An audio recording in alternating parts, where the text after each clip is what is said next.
नमस्कार मु गौतम आपन को स्वागत करुच्ची ओडिया किचन शो को। आज गोटे ब्लॉग आम अपलोड करवा। तो यही ब्लॉग रे आज आम माटी हांडी चिकेन बनवा।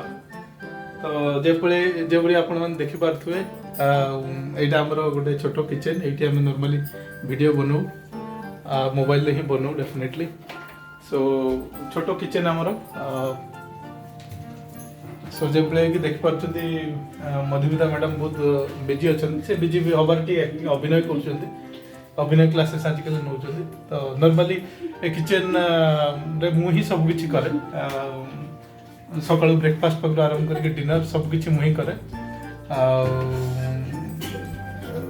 मझे मझे मधुमिता खाली पड़े आसती देखा जे ओके मु गोटे फोटो उठे नेबी मु टिके गोटे निजर गोटे टीआरपी गोटे बढ़ाती आसिक जो कि आप देखुं एबे भी मु किचन रे माने माटी हांडी किचन चिकेन रांधुची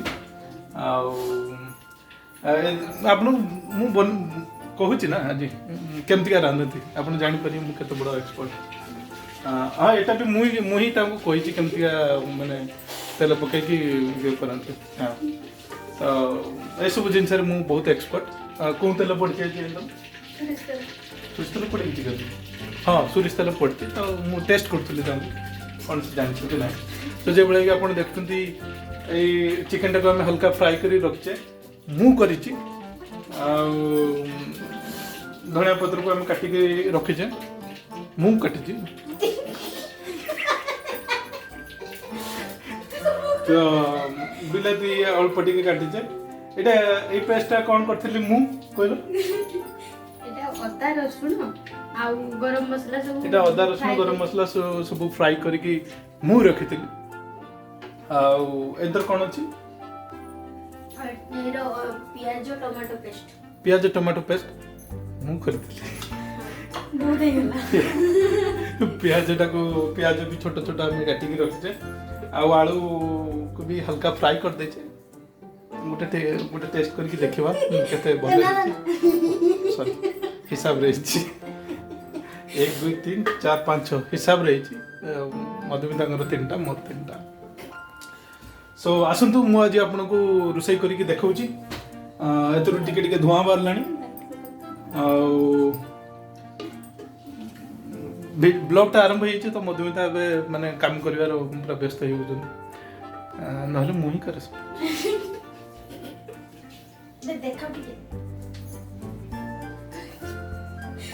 लाइट ऑन कर देखा जो मेरे अच्छा। तो हमरो माटी चिकेन चलते चिकेन किचन में आजकल बहुत कंफ्यूज हो आखि फुड़लानी मत सोरिष तेल रे आ प्याज रे जान पारथे मु केते रोसे करते माने समझ बुझिपारे आपण भी जदि बुझिपारे माने आपण के जदि आखि पुड़े मो आखि केते पुड़ी जदि बुझिपारे मु ब्लॉग रे चाहे भी पारे आपण जानि पारथे मु केते भलो रोसई करे।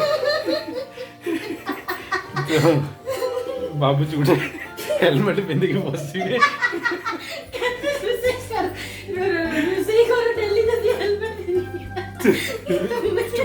मु देखी पारनी। सो एटा गोटे फनी वीडियो थिला। तो डेफिनेटली किचन रो क्वीन हले हम मधुमिता मैडम एंड बहुत बढ़िया कुकिंग करती बहुत लंबा समय है आम समय पाऊनी टे किसी कुकिंग वीडियो करके छाड़े अपलोड करने बट एक्चुअली गरम भी बहुत होची लखनऊ रे अच्छे नियर अबाउट 44-45 डिग्री टेम्परेचर वाह मुझे भी चाहिए पारनी। So definitely cooking is not easy job